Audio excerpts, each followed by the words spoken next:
It's a story concept called The Girl in White. um, this is just a rough concept. I haven't actually written or made any type of textual contextual reading of this. So this is all pretty much just, I guess you can call it free thought. Free thought. Yeah. Okay. So there was a kid. Let's call him Max. Um, Around 7, let's say 7, just lost his mom. Um, his mom and him lived in a single bedroom apartment. Um,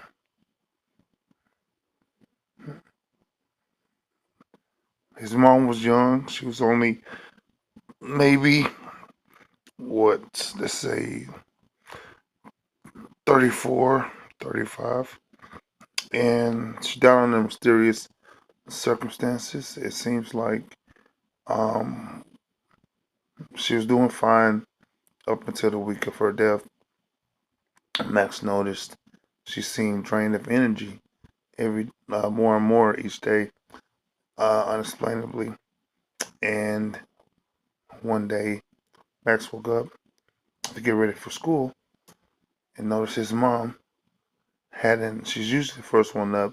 She, makes breakfast, gets ready for work, walks him down to the bus station, and sees him off to school. This particular day, she wasn't up yet, so Max wanted to check on her and to be sure that she was feeling all right, and walked into the room, and he thought he noticed a girl in white beside the bed where his mom lay, for only a split second, and then suddenly she vanished, or he blinked, and she was gone. So he goes to check on his mom and notices her eyes are sunken in, her skin is a very leathery, like she's been drained of all energy, drained of all of her body's nutrients and, things you need to survive, basically. And, Max sits there in horror, staring at his mom, and, you know, cut to the chase. Um, the police are called, also DPS or child services. Um, and, they give Max an interrogation, asking him about his mom. Uh, and he just said basically everything was all right for the week until she just started to seem more and more less energetic and unexplainable. She didn't have a history of illnesses, no history of any type of disease or drug use. So very mysterious circumstances indeed. Unknown to Max, instead of Child Protective Services came and talked, to him. And unbeknownst to him, he had a grandmother that was still alive, but his mother's mother that he's never met in his life. He didn't even know he had a grandmother, and she lives alone. And so, with the passing of his mother, they got in contact with his grandmother, and she agreed to look after Max instead of, them putting him into the system, orphanages, and just the whole process of that.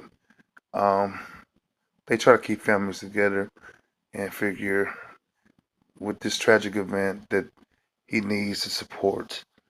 And vice versa, his grandmother, although she hasn't seen her daughter, and since she was a teenager, they thought maybe they can rekindle a relationship as a family. during this tragic time.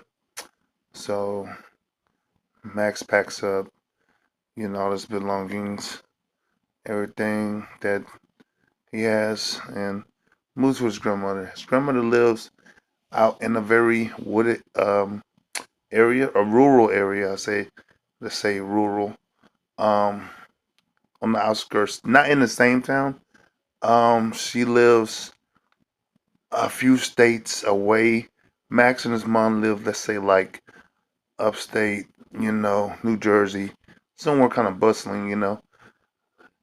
Whereas his grandmother lives in the complete opposite, more down south, let's say, like towards the Delta, like Alabama, or let's say Georgia or Mississippi, somewhere more in the rural United States, you know, uh, very more natural, So yeah, actually, that's like even for even better than that. His grandmother lives in Louisiana. Yeah, let's go with Louisiana. Um, and the bayous down there, And like I said, she stays alone, um, by herself. Stays on the same. Her family has owned the same land for multiple generations. Um, Same house, same plot of land. um, so like I said, for Max, it's a complete, you know, completely different scenery. He's never even been camping or hunting hunting. He's never even been camping or anything in any kind of woodland areas. And anyway, so it's very different for him. But he tries to settle in the best he can. First week with his grandmother, pretty normal. She welcomes him in. His grandmother is, of course, older, in her, let's say, 60s, 70s. Very nice lady. Her house is very traditional. She has um, no cable. Like I said, she's a very traditional lady. No cable. No, type of electronics or anything. Like Max has a game system, which he can still play because I mean, there's electricity, but no internet, and so it's just a very different environment for him.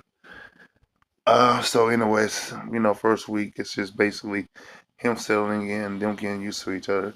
His grandmother's a very good cook. She cooks very, very delicious home cooked meals. Much like his mom. His mom was also a very good cook. Which she learned from her mother, of course. Um, very traditional Louisiana type dishes. Jambalaya. Um, let's say like oatmeal grits and shrimp and grits. You ever had shrimp and grits? That's the bomb. Just very traditional Southern meals. Biscuits and gravy, homemade gravy too. At that, with homemade sausage. Just the whole works. so the way, okay, so the way Max's grandmother's house is set, they have their own plot of land. Let's say it's about, uh, no, I don't know how many acres. Let's just say for the 20 acres of woodland in this, a wooded area. Um, and there's a dirt road that leads to the. So when Max bus that takes him to school, he doesn't walk to school. The school is like, let's say, like 10 miles away. He's not gonna walk 10 miles to school. Um, there's about a 50-yard dirt road that leads to the main highway road where Max has to catch the local bus, to go to school. And on the left side, on the right side of the road,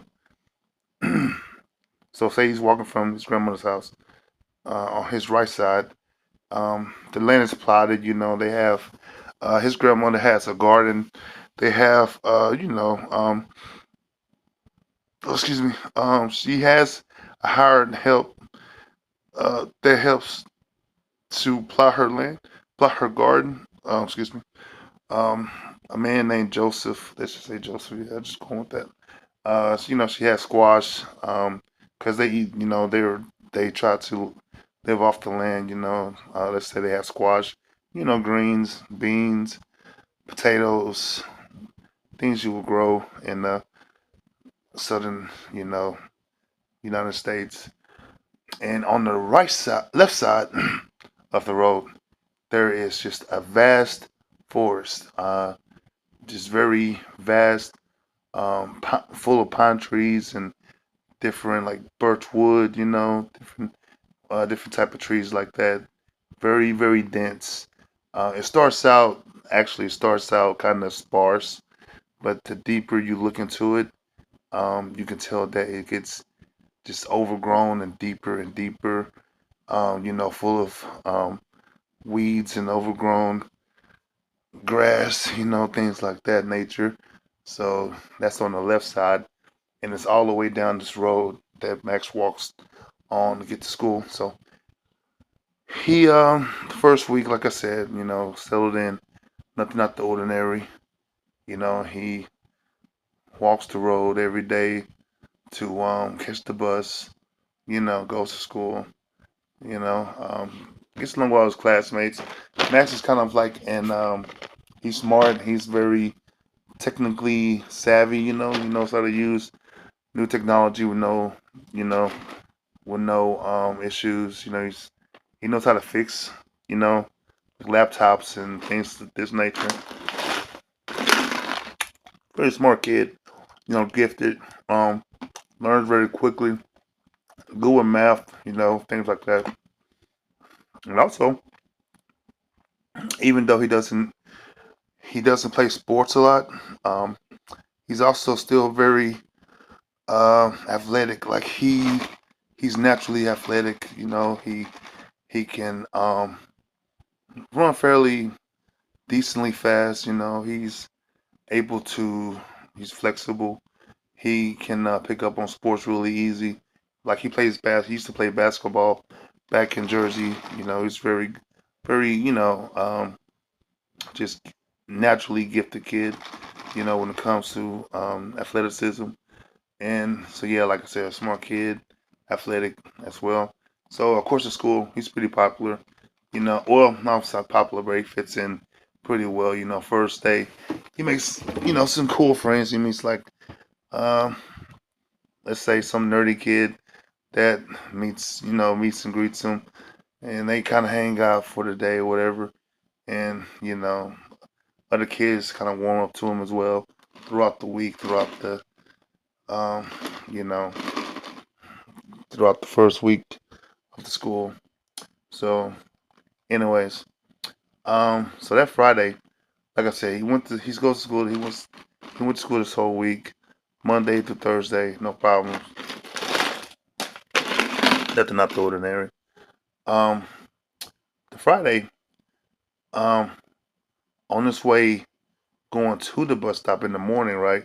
Now he eats a big breakfast from his grandmother, and she did tell him one thing. She always told him to never go into the woods. First of all, the woods are always off limits. Um, and to never talk to anyone that comes out of the woods. He thought that was very strange. So he asked the people who live in the woods, which she of course declined. But she said sometimes, um, where the woods can play tricks on your mind, and which he didn't understand. So he's like, "Oh, you mean like ghosts?" And she laughs it off. She's like, "No, silly boy. It's just if you ever see anyone come from the woods, ignore them and just don't even acknowledge them." And you know so Max was like, okay, that's weird, well, whatever. So the Friday is walking towards his you know towards the highway up this little dirt road. He's walked the whole week. Notices a girl in a white tattered dress, no shoes. Her hair is very messy. She has blonde hair, kind of like a dirty blonde, I guess you can say. She looks to be around his age too as well, and she's just standing there, um, behind a, well, let's say next to a tree, in the woods. And immediately he notices her. He's like, "What the?" So he remembered what his grandmother said about not talking to anyone or acknowledging anything from the woods.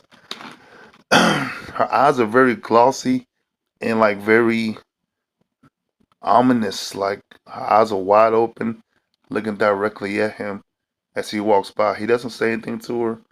He notices her from his peripheral. He tries not to look. He doesn't say anything, but she watches him the entire time that he walks by. Um, and even after he passes, he can tell that she's still watching. So that was very um, ominous. Like I said, her eyes never left him. She didn't blink not once. And like I said, her eyes look very glassed over, like very. It's hard to explain. Very just glassy, and unnatural. Like very supernaturally glossed over. So he walks by her, remembering what his grandmother said, and goes to the bus stop, catches his bus, and on the bus he just happens to look out just to see if the girl was still there, and she was. And of course, though, the bus leaves, so goes to school. He doesn't tell anybody at school about this, of course, because I mean, it's freaking weird. Goes to school, has a pretty good day, normal day. Um, so comes home.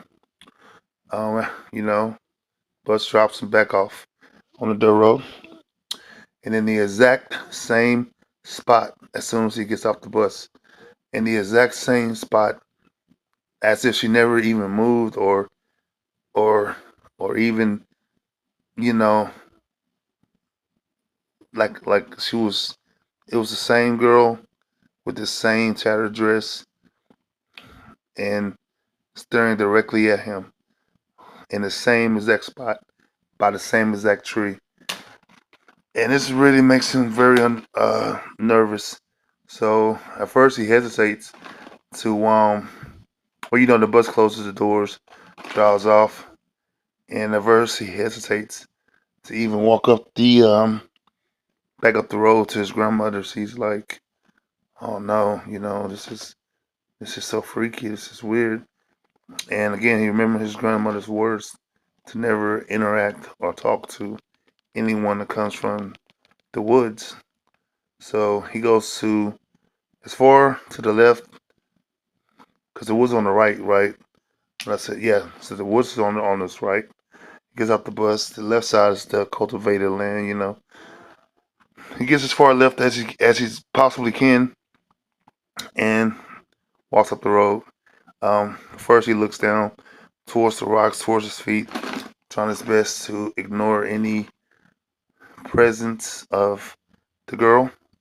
And once he gets close to her, he kind of raises his head, doesn't look at her, but uses his peripheral.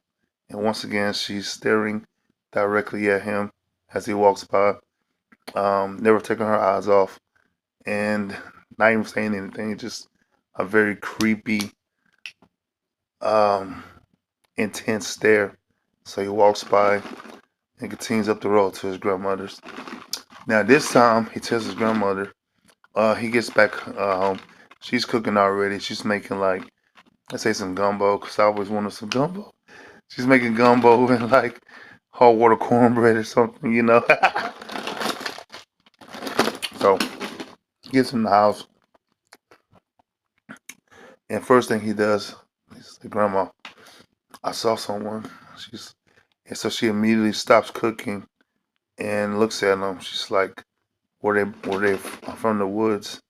He's like, "Yeah." He's like, "There was a young girl standing there. Um, I seen her this morning, and I didn't say anything like you told me. I walked by her, didn't even look at her. But when I got off the bus, they were the same girls in the same spot staring at me. And again, I didn't say anything. I just did what you told me, walked by, and didn't say a word. And so his grandma's face kind of goes, um, I'm not gonna say pale a little bit, but she's kind of aghast, kind of like, oh, like she knows what this is, but doesn't want to tell him. So basically, she tells him to do the exact same thing if he goes, the next time he goes out to school or whatever, to just not acknowledge the any person really that comes from the woods, um, and to basically pretend or do the best to not acknowledge any presence.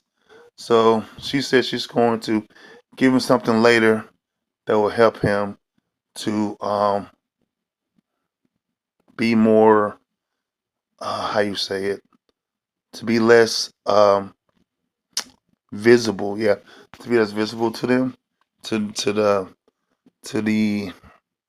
wooded people. I guess you could call it wooded people. So, but for now, she tells him just to settle in for the night. To not go outside. To which he doesn't go outside anyway. He like I say he has his game. He's got like a Nintendo, let's say a Nintendo Switch or something. He just plays that. And so she tells him don't tonight, worry, to not let it frightening him. The main thing is not to be frightened, she says, and just to know that they can't harm him as long as he doesn't interact with them. So they eat a good meal, and he, so he's got his room. So his grandma has her room. Her room's like, let's say, in the front part of the house.